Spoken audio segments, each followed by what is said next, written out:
Picture yourself waking up to the rising sun, wrapped in a soft veil of fog with the scent of fresh coffee plantations surrounding your villa in a warm embrace. At Vanasya Farm Plots, your mornings start with the fresh aroma of coffee, the crisp mountain air, and the melody of nature's symphony. Nestled in the foothills of the majestic Western Ghats, this 40-acre paradise is designed to blend luxury with nature. Premium amenities meticulously crafted for restaurant, pond, jogging track, badminton and basketball courts, plantation trail. From scenic designs to cozy farm-to-table dining, every moment at Vanasya is crafted for peace, luxury and adventure. Nature's beauty, laughter and pure joy. Book your visit today.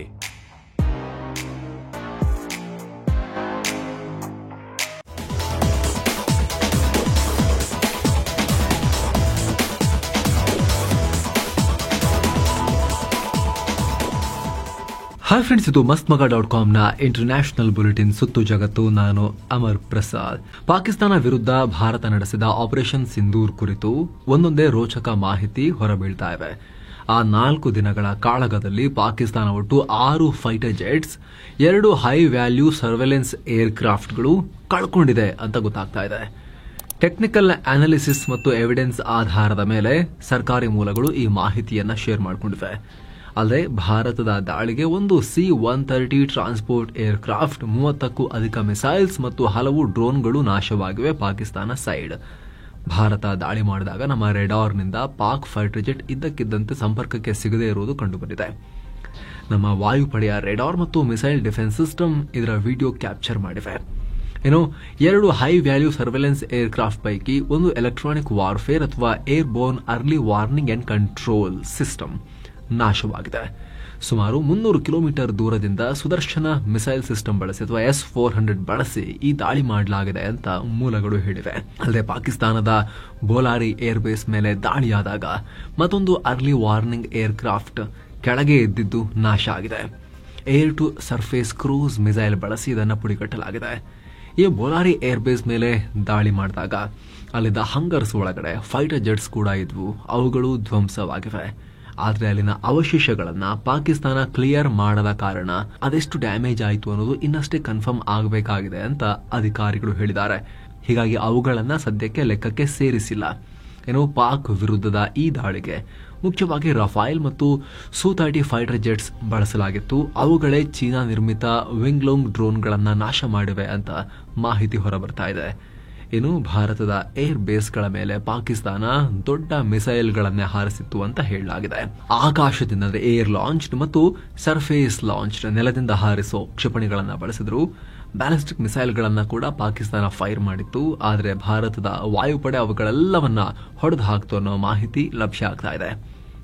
ಇದೇ ವೇಳೆ ಪಾಕಿಸ್ತಾನದ air ಬೇಸ್ಗಳ ಮೇಲೆ ದಾಳಿ ಮಾಡೋಕೆ Bharat air launched cruise missile ಅನ್ನೇ ಬಳಸಿತ್ತು. ಯಾವುದೇ ರೀತಿ surface launched BrahMos ಬಳಸಿರಲಿಲ್ಲ. ಅಂದ್ರೆ ನೆಲದಿಂದ ನೆಲಕ್ಕೆ ಹಾರೋ ಮಿಸೈಲ್ಸ್ ಅನ್ನ ನಾವು ಬಳಸಿರಲಿಲ್ಲ ಅಂತ ಗೊತ್ತಾಗಿದೆ. ಬ್ರಹ್ಮೋಸ್ ಫೈಟರ್ ಜೆಟ್ ನಿಂದ ಅಂದ್ರೆ Su-30 ಇಂದ ಹಾರಿಸೋ ಏರ್ ಲಾಂಚ್ಡ್ ಬ್ರಹ್ಮೋಸ್ಗಳನ್ನ ಮಾತ್ರ ಬಳಸಿದ್ವಿ. ಮತ್ತೊಂದು ಕಡೆ ಭಾರತ ಹಾಗೂ ಪಾಕಿಸ್ತಾನದ ಭವಿಷ್ಯದ ಕದನದ ಕುರಿತಂತೆ ಪಾಕ್ ಪ್ರಧಾನಿ ಶಹಬಾಜ್ ಶರೀಫ್ ಮತ್ತೆ ಮಾತನಾಡಿದ್ದಾರೆ. ಭಾರತ ಮತ್ತೆ ನಮ್ಮ ಮೇಲೆ ಮತ್ತೊಂದು ದಾಳಿ ಮಾಡೋ ಸಾಧ್ಯತೆ ತುಂಬಾ ಕಮ್ಮಿ ಅಂತ ಹೇಳಿದ್ದಾರೆ. ಅದಕ್ಕೆ ಕಾರಣ ಏನಿದೆ ಗೊತ್ತಾ? ಫನ್ನಿ ಇದೆ ಕಾರಣ. ಭಾರತ ಏನು ಆರೋಪ ಮಾಡ್ತಿದೆಯಲ್ಲ, ಉಗ್ರ ದಾಳಿ ಮಾಡಿದ್ವಿ ಅಂತೆಲ್ಲ ಆರೋಪ ಮಾಡ್ತಾ ಇದೆಯಲ್ಲ, ಅದ್ರ ಬಗ್ಗೆ ಅಂತಾರಾಷ್ಟ್ರೀಯ ಮಟ್ಟದಲ್ಲಿ ತನಿಖೆ ಆಗಲಿ ಅಂತ ಹೇಳಿದ್ವಿ. ಈ ತನಿಖೆಯಲ್ಲಿ ಭಾಗಿಯಾಗಿ ಬನ್ನಿ ಅಂತ ಅಮೆರಿಕಗೂ ಆಫರ್ ಕೊಟ್ಟಿದ್ವಿ. ಈ ನಿರ್ಧಾರದಿಂದ ಇತರ ದೇಶಗಳು ನಮ್ಮ ಮೇಲೆ ನಂಬಿಕೆ ಇಡೋಕೆ ಮುಂದಾದ್ವು. ಹೀಗಾಗಿ ಭಾರತ ಹಿಂದೆ ಸರಿಯಿತು. ಎರಡನೇದು, ಟ್ರಂಪ್ ಇದರಲ್ಲಿ ಮಧ್ಯಸ್ಥಿಕೆ ವಹಿಸಿದ್ರು. ಅವರಿಗೆ ಯುದ್ಧದ ಮೇಲೆ ಆಸಕ್ತಿ ಇಲ್ಲ. ಅವರು ಶಾಂತಿಯನ್ನ ಬಹಳ ಇಷ್ಟಪಡ್ತಾರೆ. ಹೀಗಾಗಿ ಅವರೇ ಈ ಯುದ್ಧ ನಿಲ್ಲಿಸಿರೋದ್ರಿಂದ ಭಾರತ ಮತ್ತೆ ದಾಳಿ ಮಾಡೋದು ಡೌಟ್ ಅಂತ ಹೇಳಿದ್ದಾರೆ. ಟ್ರಂಪ್ ತಮ್ಮ ಈ ಸಾಧನೆಯನ್ನ ವ್ಯರ್ಥ ಆಗೋಕೆ ಬಿಡಲ್ಲ ಅನ್ನೋ ನಂಬಿಕೆ ನಮಗಿದೆ ಅಂತ ಹೇಳಿದ್ದಾರೆ. ಮೂರನೇದು, ನಮ್ಮ ದೇಶ ಆಲ್ರೆಡಿ ಕಷ್ಟದ ಪರಿಸ್ಥಿತಿಯಲ್ಲಿದೆ. ಭಾರತವು ಆರ್ಥಿಕವಾಗಿ ಪ್ರೋಗ್ರೆಸ್ ಆಗ್ತಾ ಇದೆ ಅಂತ ಅವರು ಹೇಳ್ಕೊಳ್ತಾರೆ. ಹೀಗಾಗಿ ಯುದ್ಧ ಗಿದ್ದ ಅಂತ ಹೋದ್ರೆ ಭಾರತಕ್ಕೆ ಲಾಸ್ ಆಗುತ್ತೆ. ಅವರು ಉದ್ಧಾರ ಆಗ್ಬೇಕಲ್ಲ, ಅವರು ಉದ್ಧಾರ ಆಗೋರು ಯುದ್ಧ ಮಾಡ್ತಾರ. ಹೀಗಾಗಿ ಈ 3 ಕಾರಣಗಳಿಂದ ಯುದ್ಧ ನಿಂತಿದೆ. ಈ 3 ಕಾರಣಗಳಿಂದಲೇ ಭಾರತ ಮತ್ತೆ ನಮ್ಮ ಮೇಲೆ ದಾಳಿ ಮಾಡಕ್ ಬರಲ್ಲ ಅಂತ ನಮಗನ್ಸುತ್ತೆ ಅಂತ ಶಹಬಾಜ್ ಶರೀಫ್ ಹೇಳಿದ್ದಾರೆ. 3ನೇ ಕಾರಣ ಇದೆಯಲ್ಲ, ನಾಚಿ ಆಗಲ್ವ ಹೇಳಕ್ಕೆ. ಭಾರತಕ್ಕೆ ಉದ್ಧಾರ ಆಗೋ ಆಸೆ ಇದೆ, ಆರ್ಥಿಕ ಅಭಿವೃದ್ಧಿ ಮಾಡಬೇಕು ಅವರು, ಅದಕ್ಕೆ ಅವರು ಯುದ್ಧಕ್ಕೆ ಬರೋದಿಲ್ಲ ಅಂತ ಹೇಳಬೇಕು ಅಂತ ಹೇಳಿದ್ರೆ ನಿಮ್ಮ ದೇಶದ ಕತೆ ಏನು? ನೀವು ಭಾರತವನ್ನು ಹೊಗಳ್ತಾ ಇದ್ದೀರಾ? ಏನರ್ಥ? ಶಹಬಾಜ್ ಶರೀಫ್ ಇತ್ತೀಚೆಗೆ ಮಾತಾಡ್ತಿರೋದು ನೋಡಿದ್ರೆ ಅವರು ಆಸಿಮ್ ಮುನೀರ್ನ ಮುಂದೆ ಕೂರಿಸ್ಕೊಂಡು ಟ್ರೋಲ್ ಮಾಡ್ದಂಗೆ ಇರುತ್ತೆ ಎಷ್ಟೋ ಸಲ. Field marshal, chief of army staff ಸಿಪಾ ಸಲಾರ್, ಸೈಯದ್ ಅಸೀಂ ಮುನೀರ್ ಸಾಹೇಬ್ ಅಂತೆಲ್ಲ ಹೇಳ್ತಾರೆ. ಆದರೆ ಹೇಳಿಬಿಟ್ಟು ಭಾರತ ಹಿಂಗೆಲ್ಲ ಹೊಡಿತು ಅಂತೆಲ್ಲ ಎಕ್ಸ್ಪ್ಲೇನ್ ಮಾಡ್ತಾರೆ. ಮುನೀರಿಗೆ ಹಿಂಗ್ ಆಗ್ತಿರ್ಬೋದು ಅಂತ ಹಂಗೆಲ್ಲ ಕೇಳ್ಬೇಕಾರೆ. ಇನ್ನು ಹಲವು ಟೀಕೆಗಳ ನಡುವೆ ಕಡೆಗೂ ಕೂಡ HAL ದಶಕಗಳ ಹಿಂದಿನ ಆರ್ಡರ್ ನ ಈಗ ಡೆಲಿವರಿ ಮಾಡ್ತೀವಿ ಅಂತ ರೆಡಿ ಆಗಿದೆ. LCA Mk-1A ಏರ್ಕ್ರಾಫ್ಟ್ ನ ಮೊದಲ ಬ್ಯಾಚ್ ಅನ್ನ ಜೂನ್ ಅಂತ್ಯದ ಒಳಗೆ ಡೆಲಿವರ್ ಮಾಡ್ತೀವಿ ಅಂತ HAL ತಿಳಿಸಿದೆ. ಮಹಾರಾಷ್ಟ್ರದ ನಾಶಿಕ್ನಲ್ಲಿ ಹೊಸದಾಗಿ ನಿರ್ಮಾಣವಾದ ತನ್ನ ಪ್ರೊಡಕ್ಷನ್ ಫೆಸಿಲಿಟಿಯಿಂದ ಡೆಲಿವರಿ ಮಾಡ್ತೀವಿ ಅಂತ HAL ಹೇಳಿದೆ. ಒಟ್ಟು 80 LCA Mk-1A ಏರ್ಕ್ರಾಫ್ಟ್ ನಿರ್ಮಾಣಕ್ಕೆ 2021ರ ಫೆಬ್ರವರಿಯಲ್ಲಿ ಭಾರತದ ವಾಯುಪಡೆ HAL ಜೊತೆಗೆ 48,000 ಕೋಟಿ ರೂಪಾಯಿನ ಒಪ್ಪಂದ ಮಾಡಿಕೊಂಡಿತ್ತು. 2024ರ ಮಾರ್ಚ್ನಲ್ಲಿ ಇದರ ಮೊದಲ ಬ್ಯಾಚ್ ಡೆಲಿವರಿ ಮಾಡ್ತೀವಿ ಅಂತ ಹೇಳಿತ್ತು. ಆದರೆ 2025 ಆದರೂ ಕೂಡ ಇನ್ನೂ ಡೆಲಿವರಿ ಆಗಿಲ್ಲ. ಹೀಗಾಗಿ ವಾಯುಪಡೆ ಮುಖ್ಯಸ್ಥ ಅಮರ್ಪ್ರೀತ್ ಸಿಂಗ್ AP ಸಿಂಗ್ HAL ವಿರುದ್ಧ ಸಾಕಷ್ಟು ಅಸಮಾಧಾನವನ್ನು ಓಪನ್ ಆಗಿ ಹಲವಾರು ಬಾರಿ ಹೊರಹಾಕಿದ್ರು.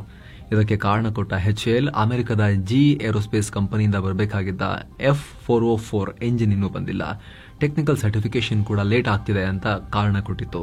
ಈಗ ಜೂನ್ ಅಂತ್ಯದ ಒಳಗೆ ಕೊಡ್ತೀವಿ ಅಂತ ಹೇಳಿದೆ. ಅಂದಹಾಗೆ LCA Mk-1A multirole single engine fighter jet ಸ್ವದೇಶಿ ನಿರ್ಮಿತ ತೇಜಸ್ ಫೈಟರ್ ಜೆಟ್ ನ ಅಪ್ಗ್ರೇಡೆಡ್ ವರ್ಷನ್ ಇದು. ಇದೇ ಇನ್ನೂ ಬಂದಿಲ್ಲ. ಮಾರ್ಕ್ 2 ಇನ್ಯಾವಾಗ ಕೊಡ್ತಾರ ನೋಡ್ಬೇಕು HAL ನವರು. ಪಂಜಾಬ್ನಲ್ಲಿ ಮತ್ತೊಬ್ಬ ದೇಶದ್ರೋಹಿ ಈಗ ಸಿಕ್ಬಿದ್ದಿದ್ದಾನೆ. ಪಾಕಿಸ್ತಾನ ಮೂಲದ ಉಗ್ರ ಸಂಘಟನೆ ಮತ್ತು ಹ್ಯಾಂಡರ್ ಜೊತೆಗೆ ಲಿಂಕ್ ಹೊಂದಿದ್ದ ಪಂಜಾಬ್ನ ರೂಪ್ನಗರ್ ಭಾಗದ ಒಬ್ಬ ಜಸ್ಬೀರ್ ಸಿಂಗ್ ಅನ್ನೋ ಇನ್ಫ್ಲೂಯೆನ್ಸರ್ ಅನ್ನ ಅರೆಸ್ಟ್ ಮಾಡಲಾಗಿದೆ. ಈತನ ಶಂಕಿತ ಚಟುವಟಿಕೆ ಬಗ್ಗೆ ಗುಪ್ತಚರ ಮಾಹಿತಿ ಸಿಕ್ತು. ಪಂಜಾಬ್ ಪೊಲೀಸರು ಆಕ್ಟಿವ್ ಆಗಿ ಅರೆಸ್ಟ್ ಮಾಡಿದ್ದಾರೆ. ಈತನ ಮೇಲೆ ತನಿಖೆ ಮಾಡಿದಾಗ ಹಿಂದೆ ದಿಲ್ಲಿಯಲ್ಲಿ ನಡೆದಂತ ಪಾಕಿಸ್ತಾನ ನ್ಯಾಷನಲ್ ಡೇ ಇವೆಂಟ್ನಲ್ಲೂ ಪಾಲ್ಗೊಂಡಿದ್ದ ಅಂತ ಗೊತ್ತಾಗಿದೆ. ಹಾಗೆ ಪಾಕಿಸ್ತಾನಿ ಸೇನಾಧಿಕಾರಿಗಳನ್ನ ಮೀಟ್ ಮಾಡಿದ್ದ. 2020, 21, 24ರಲ್ಲಿ ಒಟ್ಟು 3 ಬಾರಿ ಪಾಕಿಸ್ತಾನಕ್ಕೆ ಟ್ರಾವೆಲ್ ಮಾಡಿದ್ದ ಅಂತ ಅಫಿಷಿಯಲ್ಸ್ ಹೇಳಿದ್ದಾರೆ. ಈತನ ಮೊಬೈಲ್ನಲ್ಲಿ ಅನೇಕ ಪಾಕಿಸ್ತಾನಿ ಮೂಲದ ಕಾಂಟ್ಯಾಕ್ಟ್ ನಂಬರ್ಸ್ ಇರೋದು ಕೂಡ ಬೆಳಕಿಗೆ ಬಂದಿದೆ. ಇವುಗಳನ್ನು ಫೊರೆನ್ಸಿಕ್ ಎಕ್ಸ್ಪರ್ಟ್ಸ್ ಪರಿಶೀಲಿಸ್ತಾ ಇದ್ದಾರೆ. ಅಷ್ಟೇ ಅಲ್ಲ, ಜ್ಯೋತಿ ಮಲ್ಹೋತ್ರಾ ಬಂಧನದ ನಂತರ ಈತ ಭಯಭೀತಗೊಂಡಿದ್ದ. ಇದರಿಂದ ಎಚ್ಚೆತ್ತುಕೊಂಡು ಪಾಕಿಸ್ತಾನದೊಂದಿಗೆ ಸಂಪರ್ಕ ಇರೋ ದಾಖಲೆಗಳನ್ನು ಈತ ನಾಶ ಮಾಡೋ ಪ್ರಯತ್ನ ಮಾಡಿದ್ದ ಅಂತ ಗೊತ್ತಾಗಿದೆ. ಸದ್ಯ ಈ ಕುರಿತು ತನಿಖೆ ಮುಂದುವರೆದಿದೆ.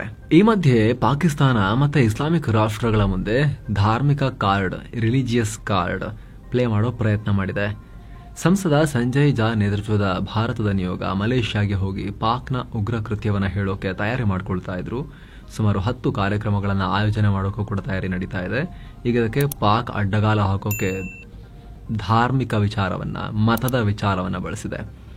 ನಾವು ಕೂಡ ಇಸ್ಲಾಮಿಕ್ ರಾಷ್ಟ್ರ, ನಿಮ್ಮಲ್ಲೂ ಕೂಡ ಮೆಜಾರಿಟಿ ಇಸ್ಲಾಮಿಕ್ ರಾಷ್ಟ್ರ, ಸೊ ಆ ಭಾರತದ ನಿಯೋಗದ ಮಾತಿ ಕಿವಿ ಕೊಡಬೇಡಿ ನೀವು, ಮಲೇಷ್ಯಾದಲ್ಲಿ ಅವರ ಎಲ್ಲ ಕಾರ್ಯಕ್ರಮಗಳನ್ನು ಕ್ಯಾನ್ಸಲ್ ಮಾಡಿ ಅಂತ ಅಲ್ಲಿನ ಪಾಕ್ ರಾಯಭಾರಿ ಒತ್ತಾಯ ಮಾಡಿದ್ದಾರೆ.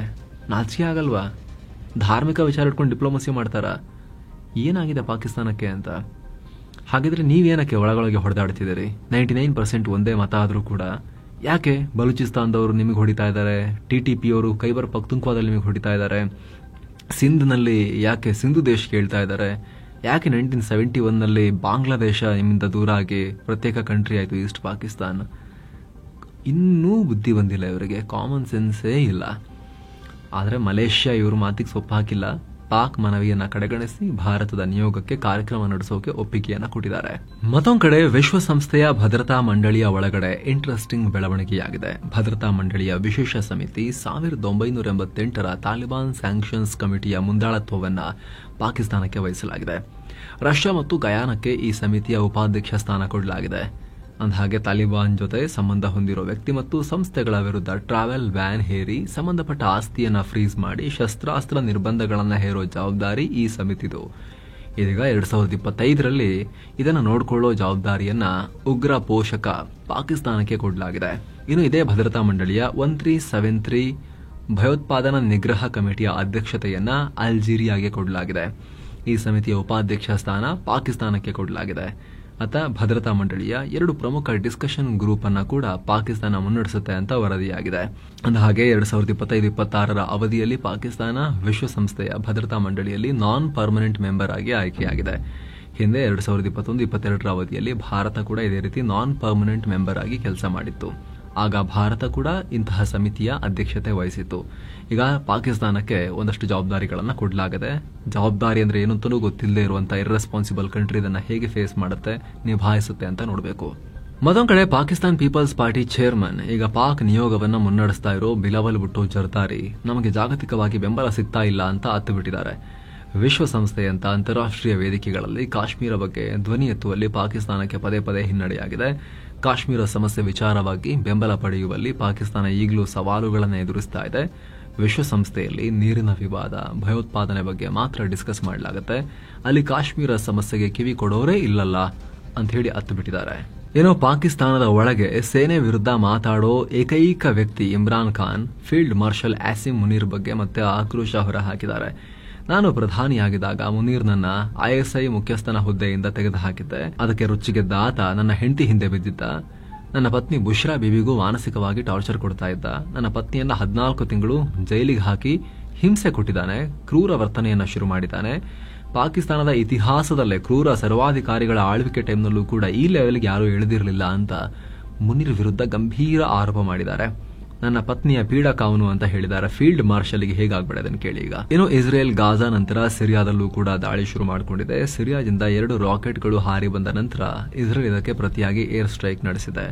ಸಿರಿಯಾ ಸರ್ಕಾರದ ಶಸ್ತ್ರಾಸ್ತ್ರ ಸಂಗ್ರಹಾಗಾರ ಗುರಿಯಾಗಿಸಿ ದಾಳಿ ಮಾಡಿದ್ದೀವಿ ಅಂತ ಇಸ್ರೇಲ್ ಕನ್ಫರ್ಮ್ ಮಾಡಿದೆ. ಈ ದಾಳಿಯಲ್ಲಿ ಭಾರೀ ಸಾವು ನೋವು ಮತ್ತು ಕಟ್ಟಡಗಳಿಗೆ ಹಾನಿಯಾಗಿದೆ ಅಂತ ಸಿರಿಯಾ ಮಾಧ್ಯಮಗಳು ರಿಪೋರ್ಟ್ ಮಾಡಿವೆ. ಯುಕ್ರೇನ್ನ ರಹಸ್ಯ ಕಾರ್ಯಾಚರಣೆ ಸ್ಪೈಡರ್ ವೆಬ್ ಹೊಡೆದ ಬಳಿಕ ರಷ್ಯಾ ರೊಚ್ಚಿಗೆದ್ದಿದೆ. ಬರೀ 24 ಗಂಟೆಯಲ್ಲಿ ಸುಮಾರು 1400ಕ್ಕೂ ಅಧಿಕ ಯುಕ್ರೇನಿ ಸೈನಿಕರನ್ನ ಹೊಡೆದು ಹಾಕಿದೀವಿ ಅಂತ ರಷ್ಯಾ ಹೇಳಿಕೊಂಡಿದೆ. ರಷ್ಯಾ ರಕ್ಷಣಾ ಇಲಾಖೆ ಡೇಟಾ ಕೊಟ್ಟಿದೆ. ಯುಕ್ರೇನ್ ಮತ್ತು ರಷ್ಯಾ ಪರಸ್ಪರ ಡ್ರೋನ್ ದಾಳಿ ಶುರು ಮಾಡಿದ ಬೆನ್ನಲ್ಲೇ ರಷ್ಯಾ ಈ ರೀತಿ ಹೇಳಿದೆ. ಮತ್ತೊಂದು ಕಡೆ ಯುಕ್ರೇನ್ ಕೂಡ ಸುಮಾರು 1100 ರಷ್ಯಾ ಸೈನಿಕರು ಪ್ರಾಣ ಕಳ್ಕೊಂಡಿದ್ದಾರೆ ಅಂತ ಇವ್ರು ಹೇಳ್ತಿದ್ದಾರೆ.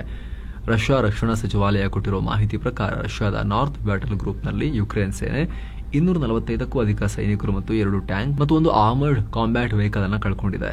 ರಷ್ಯಾದ ವೆಸ್ಟ್ ಬ್ಯಾಟಲ್ ಗ್ರೂಪ್ ಏರಿಯಾದಲ್ಲಿ 205 ಸೈನಿಕರು, 2 ಟ್ಯಾಂಕ್ಗಳು ಮತ್ತು 3 ಆರ್ಮರ್ಡ್ ಕಾಂಬ್ಯಾಟ್ ವೆಹಿಕಲ್ಸ್ ಅನ್ನ ಕಳ್ಕೊಂಡಿದೆ. ಹಾಗೂ ರಷ್ಯಾದ ಸೌತ್ ಬ್ಯಾಟಲ್ ಗ್ರೂಪ್ ಏರಿಯಾದಲ್ಲಿ 275 ಯುಕ್ರೇನ್ ಸೈನಿಕರು ಮತ್ತು 5 ಆರ್ಮರ್ಡ್ ಕಾಂಬ್ಯಾಟ್ ವೆಹಿಕಲ್ ಅನ್ನ ಯುಕ್ರೇನ್ ಕಳ್ಕೊಂಡಿದೆ ಅಂತ ರಷ್ಯಾ ಹೇಳಿದೆ. ಹಾಗೂ ಸೆಂಟ್ರಲ್ ಬ್ಯಾಟಲ್ ಗ್ರೂಪ್ ಏರಿಯಾದಲ್ಲಿ ಯುಕ್ರೇನ್ ಸೇನೆಯ 475 ಸೈನಿಕರು, ಈಸ್ಟ್ ಬ್ಯಾಟಲ್ ಗ್ರೂಪ್ ನಲ್ಲಿ 150 ಮತ್ತು ನೆಪರ್ ಬ್ಯಾಟಲ್ ಗ್ರೂಪ್ ನಲ್ಲಿ 80 ಸೈನಿಕರನ್ನ, ಹಲವು ಕಾಂಬ್ಯಾಟ್ ವೆಹಿಕಲ್ ಗಳನ್ನ ಕಳ್ಕೊಂಡಿದ್ದಾರೆ ಯುಕ್ರೇನ್ ಅವರು ಅಂತ ರಷ್ಯಾ ಕ್ಲೇಮ್ ಮಾಡಿದೆ. ಮತ್ತೊಂದು ಕಡೆ ಯುಕ್ರೇನ್ ರಷ್ಯಾ ಮೇಲೆ ಮತ್ತೊಂದು ದೊಡ್ಡ ದಾಳಿ ಮಾಡಿದೆ. ಸ್ಟ್ರಾಟಜಿಕ್ ಅಟ್ಯಾಕ್ ಇದು. ರಷ್ಯಾದ ಕ್ರೈಮಿಯಾ ಬ್ರಿಡ್ಜ್ ಅನ್ನ ಟಾರ್ಗೆಟ್ ಮಾಡಿ ಅಂಡರ್ ವಾಟರ್ ಸ್ಫೋಟಕ ಇಟ್ಟು ದಾಳಿ ಮಾಡಿದೆ. ಸುಮಾರು 1000 kg ಹೆಚ್ಚಿನ ತೂಕದ ಸ್ಫೋಟಕವನ್ನ ಯುಕ್ರೇನ್ ಅಲ್ಲಿ ಉಡಾಯಿಸಿದೆ. ಈ ದಾಳಿಯಿಂದ ಬ್ರಿಡ್ಜ್ ನ ಅಂಡರ್ ವಾಟರ್ ಪಿಲ್ಲರ್ ಗಳಿಗೆ ಭಾರಿ ಹಾನಿಯಾಗಿದೆ ಅಂತ ಮಾಹಿತಿ ಇದೆ. ಯುಕ್ರೇನ್ನ ಸೀಕ್ರೆಟ್ ಸೆಕ್ಯೂರಿಟಿ ಸರ್ವಿಸ್ SBU ಈ ಮಾಹಿತಿ ನೀಡಿದೆ.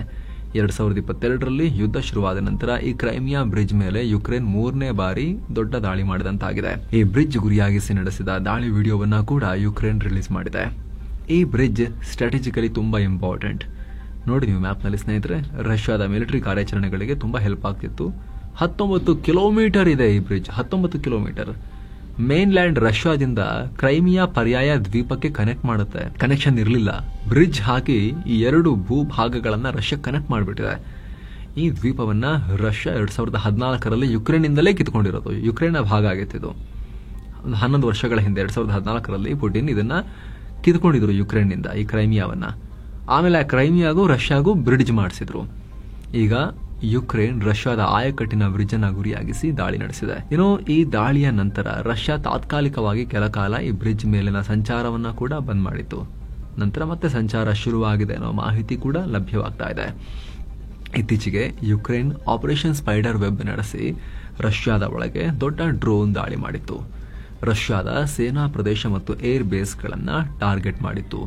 ಅದಾದ ಜಸ್ಟ್ 2 ದಿನಕ್ಕೆ ಈ ದಾಳಿಯಾಗಿದೆ. ಏನೋ ದಕ್ಷಿಣ ಕೊರಿಯಾ ಅಧ್ಯಕ್ಷೀಯ ಚುನಾವಣಾ ಫಲಿತಾಂಶ ಪ್ರಕಟ ಆಗಿದೆ. ಲಿಬರಲ್ ಪಾರ್ಟಿ ಅಭ್ಯರ್ಥಿ ಲೀ ಜೆ ಮ್ಯೂಂಗ್ ದಕ್ಷಿಣ ಕೊರಿಯಾ ಅಧ್ಯಕ್ಷರಾಗಿ ಆಯ್ಕೆಯಾಗಿದ್ದಾರೆ. 49.4% ವೋಟ್ ಪಡೆದಿದ್ದಾರೆ. ಇತ ಪೀಪಲ್ ಪವರ್ ಪಾರ್ಟಿ ಅಭ್ಯರ್ಥಿ ಕಿಮ್ ಮೂನ್ ಸೋ ಸುಮಾರು 41.15% ಮತ ಪಡೆದಿದ್ದಾರೆ. ಏನು ಲೀ ಜೆ ಮ್ಯೂಂಗ್ ದಕ್ಷಿಣ ಕೊರಿಯಾ ಅಧ್ಯಕ್ಷರಾಗಿ ಗೆಲುವು ಸಾಧಿಸಿದ್ದಕ್ಕೆ PM ಮೋದಿ ರಿಯಾಕ್ಟ್ ಮಾಡಿ ಅಭಿನಂದನೆ ಸಲ್ಲಿಸಿದ್ದಾರೆ. ಏನು ಈ ಲೀ ಜೆ ಮ್ಯೂಂಗ್ ದಕ್ಷಿಣ ಕೊರಿಯಾ ಅಧ್ಯಕ್ಷರಾಗಿದ್ದಕ್ಕೆ ಅಮೆರಿಕದ ವೈಟ್ ಹೌಸ್ ರಿಯಾಕ್ಟ್ ಮಾಡಿದೆ.